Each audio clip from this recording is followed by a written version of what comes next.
Dan itu memang pola yang dilakukan oleh Balawi seperti itu, bagaimana terus menyerang kita untuk memantik kita untuk terus naik emosinya, kemudian terjadi konfrontasi. Itu jebakan mereka.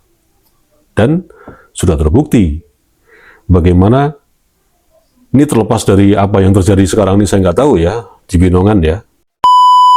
Karena walaupun bagaimanapun juga, sekuat apapun jaringan mereka di APH, dari ekosistem yang mereka sudah buat, secara masif, tersistem, dan terstruktur, ini ada kabar yang sangat mengejutkan. Tapi mudah-mudahan kabar ini nanti sampai ke pihak yang berwajib dan pelakunya nanti akan dihukum seberat-beratnya. Seorang Pak Alawi yang pasti Anda tahu, Anda kenal, melakukan tindakan, bentar dulu, perlu dikatakan nggak ya? Nantilah. Nantilah aja, nanti ya. Tapi ini mungkin... Assalamualaikum sahabat AW Kertapati. Saya baru saja mendapat WhatsApp dari seseorang yang menepis anggapan bahwa 08 Presiden kita, Bapak Prabowo, itu kan diisukan atau dibuat rumor atau dibuat opini bersekutu dengan Balawi, dengan bukti bahwa anggota-anggotanya 2 atau 3 orang, saya nggak perlu sebut namanya, pasti Anda juga tahu, itu seringkali mobilisasinya wirawiri mendatangi si Rizik Syihab di Petamburan. Dengan berita-berita itu, ini seolah malah mengadu domba antara Bapak Prabowo sendiri dengan para yang sekarang ini menjadi pembantu-pembantunya atau menjadi menteri-menterinya. Yang ini nanti akan digunakan oleh pihak tertentu agar situasi ini makin meruncing. Yang akhirnya kita berantem dengan teman sendiri. Soal ada 3 orang, 4 orang sebagai pembantu Bapak Prabowo, sebagai menteri ya, yang wirawiri dengan Rizik Syihab atau dengan Habib siapapun juga, itu kan sebetulnya persoalan pribadi mereka. Tidak mewakili government ini yang dipimpin oleh Bapak Prabowo. Artinya mereka datang ke Rizik Syihab, bahkan datang ke residivis Bahar Smith, itu saya yakin sekali itu atas nama pribadi, secara subjektif gitu loh, tidak mewakili organisasi dan apalagi mewakili pemerintahan, government yang hari ini dipimpin oleh Bapak Prabowo. Dan kita lihat bersama bahwa para menteri yang masih wirawiri dengan Habaib itu kan dulu memang pernah ada kerjasama di Pilpres 2014. Dan mungkin saja pada waktu itu Bapak Prabowo juga masih kena bujuk rayunya kan. Tapi apa yang terjadi? Tetap gagal juga kan. Malah jadi bulan-bulanan terus kan. Artinya jadi blunder gitu loh. Dan menurut informasi yang tidak perlu saya sampaikan informasi ini dari mana, 08 ini jelas tegak lurus. Sudah nggak percaya lagi dengan Pak Alawi. Seperti apa yang dikatakan oleh Cak Imin. Itu saya yakin sekali itu kebenarannya. Tapi terserah Anda mau percaya mau enggak, itu kan urusan pribadi masing-masing. Tapi saya meyakini bahwa Prabowo tegak lurus, tidak percaya lagi dengan Pak Alawi. Bukan hanya ragu-ragu. Ya kita lihat aja nanti bagaimana perkembangannya. Kalau Anda tidak percaya. Tapi apa yang saya yakin ini, insya Allah ini sebuah fakta. Oke. Kemudian yang berikutnya kita bahas mengenai perkembangan Kang Rida Banser di Tangerang Kota. Saya sempat melontarkan bahwa opini soal oknum PP Ansor ini apakah melindungi residivis Bahar Smith, ini coba saya lempar sebagai opini. Saya sebenarnya tidak terlalu berlebihan dan tidak terlalu mau tahu soal itu. Residivis Bahar Smith dilindungi siapapun juga, itu buat saya tidak penting. Ini hanya semata-mata menginformasikan kepada sahabat-sahabat semua bahwa memang polanya seperti ini. Pola Ba'alawi itu sekarang seperti ini. Bagaimana mendekati penegak hukum. Dan diduga, saya juga meyakini bahwa Ba'alawi memang sudah punya jaringan yang akhirnya terbentuk sebuah ekosistem yang isinya oknum-oknum APH yang melindungi Ba'alawi ketika Ba'alawi tersandung kasus hukum. Ya menduga kan nggak apa-apa.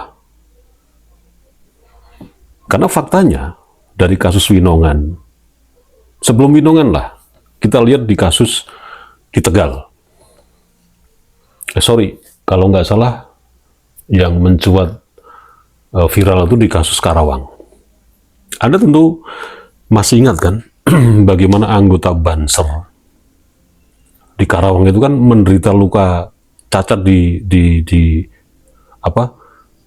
Kalau nggak salah di mata sebelah kiri, cacat permanen, nggak bisa ngelihat karena dikeroyok oleh anggota FPI. Dan pada saat itu ada Tubagus Mugi dan seorang kiai dari Karawang yang menghadiri pengajian itu. Kan dikeroyok juga, bahkan mau dibakar mobilnya, dipecahin kacanya. Nah, apa yang terjadi setelah itu? Ya mungkin saja memang benar apa kata-kata Muhyiddin Ba'alawi dan para Ba'alawi bahwa penyuara atau corong toa YouTuber-YouTuber bahkan netizen yang selama ini bergabung di circle di sosial media yang terus menyuarakan, mengkritisi tentang Ba'alawi ini, ya cuman omon-omon. Ngomong terus tapi nggak punya otoritas apa-apa. Terbukti ketika kasus di Karawang, apa yang terjadi? Korban tidak mendapatkan keadilan. Korban tidak mendapatkan kepastian hukum. Korban tidak mendapatkan manfaat hukum. Artinya, korban tidak jelas bagaimana mendapatkan keadilan hukum, mendapatkan manfaat hukum, dan mendapatkan keadilan hukum seadil-adilnya. Terbukti, para pelaku yang ada di Karawang nggak jelas sekarang sampai di mana. Informasi ini dilepas, informasi ini ditangguhkan. Dan sampai detik ini, Polres Karawang juga tidak merilis secara resmi tentang kasus pengeroyokan anggota Banser, termasuk Tubagus Mugi, termasuk orang dia yang udah rusak mobilnya, juga tidak mendapatkan keadilan apa-apa. Itu. Belum lagi Tegal, terjadi kerusuhan, banyak yang luka-luka, ada juga yang meninggal dunia. Nggak jelas juga sampai sekarang bagaimana rilis dari pihak berwenang di Tegal sana. Siapa pelakunya yang harus mempertanggungjawabkan perbuatannya. Sementara korban dari PWI juga sudah ada. Hingga kemungkinan cacat permanen, atau nggak tahu lah. Tapi intinya korban tidak mendapatkan keadilan hukum, intinya seperti itu. Dan pelakunya juga tidak ditindak dan tidak diadili. Kemudian yang ketiga, kasus di Bekasi. Ketika residivis Bahar bin Smith mempersekusi kediaman Gus Adin Arifin. Seperti apa kasusnya? Mandek kan? Kemudian berikutnya, yang kita lihat belum lama ini, sebelum puasa ini, Kang Rida Banser, yang sudah dengan sangat menderitanya, di bulan-bulanan jadi bulan-bulanan Ba'alawi, dikeroyok, dihajar, dibantai, sudah luka parah, kehilangan pekerjaan, residivis Bahar Smith juga nggak jelas diadili atau enggak, dengan alasan macam-macam lah. Belum lagi 3 tersangka sebelumnya yang ikut juga melakukan pengeroyokan kepada Kang Rida Banser juga nggak jelas. Sampai detik ini Polresta Tangerang juga belum merilis apa-apa secara resmi bagaimana 3 tersangka sebelumnya, bagaimana residivis Bahar Smith itu. Artinya, kembali lagi, mungkin benar yang dikatakan oleh para Muhyiddin dan Ba'alawi bahwa Ba'alawi ini sudah kuat dari sisi jaringan dan terbentuklah sebuah ekosistem yang membackup ketika Ba'alawi ini tersandung hukum dan pasti selalu menang. Belum lagi di Winongan. Jelaskan prediksi saya, pasti nanti Gus Tom dan Pujakusuma kena hukuman paling nggak 7 bulan. Dan habis lebaran pasti keluar setelah dipotong masa tahanan. Ya apapun itu hasil akhirnya kan jelas. Bahwa pribumi yang seharusnya mendapatkan keadilan hukum dan menjadi korban, justru malah dikorbankan. Kita yang sebagai YouTuber ini cuma omong-omong doang. Nggak didengar oleh mereka. Ya sebetulnya nggak didengar. Cuman karena kita itu memang lemah dalam sistem jaringan, apalagi jaringan APH, apalagi ekosistem. Ekosistem ini kan terbentuk karena jaringan yang kuat. Jadi, ya, itulah faktanya memang seperti itu. Meskipun apa yang saya katakan ini kan bukan berarti kita terus lemah dalam perjuangan, terus berhenti dalam bersuara. Oh tidak, tetap bersuara, tetap berjuang. Semua memang harus konsolidasi lagi. Semua harus ngumpul lagi untuk membuat strategi yang baru, agar pribumi ini tidak selalu aja diinjak-injak terus. Sudah diinjak-injak, ya, sudah dilecehkan, dikecilkan, malah dituduh sebagai geng rasis, PKI, apalagi nih, kejawen, tidak punya agama, tidak pernah sholat. Nah, seperti yang kemarin saya unggah di akun Facebook saya. Ada yang komentar seperti ini terkait dengan Kang Rida Banser. Kan sudah tahu bahwa itu PWI, bukan dari PBNU. DAP-nya kan jelas, Bonyok itu, dia ikut PWI. Giliran Bonyok, adakah PWI yang bantu? Sama seperti 2 orang tumbal di Winongan, PWI malah cuci tangan. Ya itu kenyataan, memang faktanya seperti itu. Tapi sebetulnya, selama ini, kalau menurut saya akan berkata objektif, kenapa Gus Abbas atau para punggawa PWI ini terkesan tidak terjun langsung kepada teman-teman seperjuangan ini yang selalu mengkritisi Pak Alawi ini, yang ketika tersandung kasus hukum dan apalagi menjadi korban ini, kenapa tidak terkesan kan PWI diem saja? Sebenarnya nggak juga seperti itu. Itu kan yang kelihatan di sosial media. Tapi yang kelihatan di balik ini semua, saya yakin sekali Gus Abbas, Gus Imad, dan seterusnya yang mereka memang menjadi pucuk pimpinan PWI juga tidak tinggal diam. Nah, persoalan itu tadi loh. Jaringan, ekosistem, oknum-oknum APH itu kuat ke Balawi. Kalau ke PWI atau ke pribumi, ya mikir-mikir, karena memang nggak ada duitnya. Jujur aja begitu. Jadi bagaimana mengatasi ini semua? Ya sudah, kita tetap berusaha dan terukur. Jangan sampai kita yang mati-matian berjuang ini jadi blunder, dan akhirnya mereka buat jebakan, yang akhirnya kita justru masuk perangkap mereka, jadi bulan-bulanan oknum-oknum APH itu. Harusnya kita benar, tidak bersalah, malah kita yang disalahkan dan masuk penjara, kan seperti itu. Dan itu memang pola yang dilakukan oleh Balawi seperti itu, bagaimana terus menyerang kita, untuk memantik kita untuk terus naik emosinya, kemudian terjadi konfrontasi. Itu jebakan mereka. Dan sudah terbukti bagaimana ini, terlepas dari apa yang terjadi sekarang ini, saya nggak tahu ya, di Winongan ya. Tapi intinya kan bagaimana waktu itu Balawi memancing Gus Tom, memancing Gus Pujakusuma untuk merusak makam itu kan. Dan akhirnya itu menjadi jebakan kan, akhirnya dilaporkan kan. Walaupun secara prosedural itu tidak memenuhi syarat untuk ditangkap kan, tapi akhirnya apa yang terjadi? Itu yang jelas-jelas dia pribumi sendiri aja merusak benda mati aja bisa jadi tersangka dan dihukum, dituntut 7 bulan. Kang Rida Banser yang jadi korban aja tidak bisa memenjarakan pelaku. Jadi intinya seperti itu.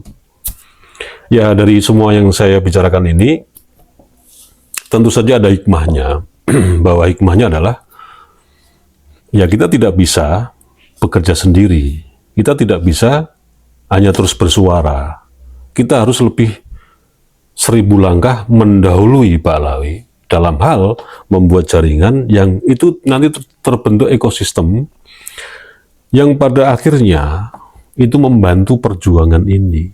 Meskipun di sini memang ya perjuangan memang harus ada logistiknya, tapi inilah namanya perjuangan. Tentu saja banyak rintangan, banyak hal-hal yang itu tidak sesuai dengan ekspektasi, tapi kita tidak pernah berhenti dalam perjuangan dalam hal ini. Dan ya pasti campur tangan Allah SWT itu tentu saja berpihak kepada orang-orang yang jujur, orang-orang yang tulus dalam perjuangan ini. Karena walaupun bagaimanapun juga, sekuat apapun jaringan mereka di APH, dari ekosistem yang mereka sudah buat, secara masif, tersistem, dan terstruktur, ini ada kabar yang sangat mengejutkan. Tapi mudah-mudahan kabar ini nanti sampai ke pihak yang berwajib, dan pelakunya nanti akan dihukum seberat-beratnya. Ini kabar dari Pasuruan, dari Winongan. Nanti sajalah, karena ini belum masuk ke media mainstream, belum masuk ke pelaporan. Jadi kalau saya bicarakan ini menjadi jebakan buat saya pribadi. Dan pelakunya pasti akan nuntut balik ke saya karena telah menyebarkan berita hoax. Tapi tunggu aja, di Winongan nanti ada seorang Ba'alawi yang pasti Anda tahu, Anda kenal, melakukan tindakan. Bentar dulu, perlu dikatakan nggak ya? Nantilah. Nanti ya. Tapi ini mungkin balasan dari Allah SWT yang selama ini selalu kita ini teraniaya terus gitu loh. Kita benar, kita berjuang secara jujur dan ikhlas. Tapi kenapa kita yang menjadi blunder? Nah, mudah-mudahan kasus nanti yang akan muncul di Pasuruan ini menjadi peringatan bagi Ba'alawi bahwa jangan sombong, jangan pongah, jangan dangak. Sebesar apapun dukungan si imigran ini, yang mendukung tentu saja pengkhianat bangsa ini yang cuma hanya ngutil recehan demi transferan, pasti akan dibalas. Kita tunggu saja. Mudah-mudahan bermanfaat. Wassalamualaikum warahmatullahi wabarakatuh.